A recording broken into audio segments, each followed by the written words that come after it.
વડોદરાના શિનોરમાં હિન્દુ વકીલ પરિવાર ઉપર મુસ્લિમ યુવકોનો મારક હથિયારથી હુમલો. શિનોરમાં અગ્નિભરી શાંતિ છે.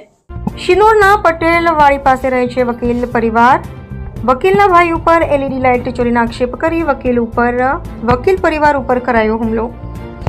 નજીવી બાબતે વકીલ પરિવાર ઉપર મુસ્લિમ યુવકોનો હુમલો. હિન્દુ નેતા બને છે એવું કહી વકીલ ઉપર પાઇપથી હુમલો કર્યો. મુસ્લિમ યુવકોએ વકીલ પ્રકાશ માસ્તાના હાથે ક્રેકને શરીરના ભાગે ધક્કા પાટુનો મરાયો માર.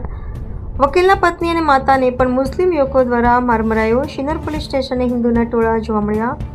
કોમી તંગદિલી ના સર્જાય. કોઈ અનિચ્છનીય બનાવના બંનેને લઈને વડોદરા જિલ્લા પોલીસના ધડાધડા ઉતરી પડ્યા શિનોરમાં. રિપોર્ટર રાહુલ પ્રજાપતિ, શિનોર. આજ રોજ હું સાંજના 6:45 વાગ્યાની આસપાસ કરજણ કોર્ટમાંથી મારું વકીલાતનું કામ પતાવીને હું શિનોર આવ્યો. તે સમયે હું ઘરમાં વાડામાં હાથ પગ ધોતો હતો તો મારા ભાઈની જોડે એક ભાઈ રકઝક કરતો હતો. એટલે મેં ત્યાં મળવા જતા એને પૂછ્યું કે ભાઈ શું થયું છે? તો પેલા ભાઈ કે તમારા ભાઈએ અમારા 5 એલઈડી લાઇટો લઈ લીધી છે એવું અમને ભુવાએ કીધું છે. એટલે મેં કીધું કે ભાઈ આવું બધું અંધશ્રદ્ધાવાળી વાતોની મેં વાત કરતા એમણે મને કીધું કે તું હિન્દુઓનો નેતા બની ગયો છે એમ કરીને મને જેમ તેમ ગાળો બોલી.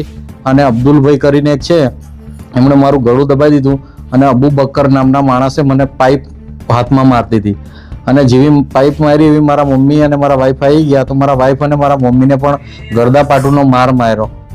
જેથી કરીને હું તાત્કાલિક શિનોર પોલીસ સ્ટેશને પહોંચી ગયો અને મારી ફરિયાદ નોંધાવવા ગયો. પણ મને વાગેલું વધારે હોય તો ત્યાંથી મને પોલીસ સ્ટેશનેથી મને ફોફડિયા દવાખાને દાખલ કર્યો છે. અત્યારે